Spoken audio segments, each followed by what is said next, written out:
सोलापुरातील सरस्वती चौक ते रामलाल चौक मार्गावर ग्राहकांना विनापरवाना मद्य पिण्यास देणाऱ्या हॉटेल चालकावर राज्य उत्पादन शुल्क विभागाने कारवाई केली। यामध्ये हॉटेल चालक व ग्राहकांसह 21 जणांना अटक करण्यात आली।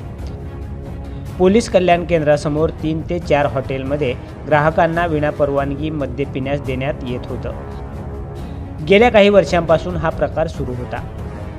गुरुवार दिनांक 4 रोजी रात्री राज्य उत्पादन शुल्क शहर पोलीस महापालिका यांच्या संयुक्त विद्यमाने ही कारवाई करण्यात आली। राज्य उत्पादन शुल्कच्या अधीक्षक भाग्यश्री जाधव या स्वतः या कारवाईमध्ये सहभागी झाल्या होत्या। लहान मुलांपासून मोठ्यांपर्यंत लेडीज जेंट्सचे चप्पल, शूज, सॅन्डलसाठी पंढरपुरातील एकमेव सुप्रसिद्ध भव्य शोरूम SR फुटवेअर। ओरिजिनल ब्रँड्सचा विविध व्हरायटीच्या हजारो स्टॉक ICC बँकच्या शेजारी नवी पेठ, पंढरपूर। प्रोप्रायटर शहाजी बापूराव 83 29 45 45 84। येथील hotel Jagdamba, hotel Jaganmata, hotel Nataraj यांच्यासह इतर नाव नसलेल्या काही हॉटेलवरही कारवाई झाली।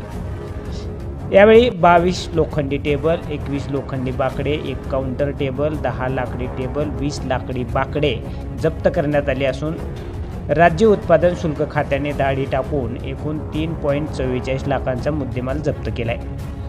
अधीक्षक भाग्यश्री जाधव, उपअधीक्षक सौरभ आदाटे यांच्या मार्गदर्शनाखाली ही कारवाई करण्यात आली।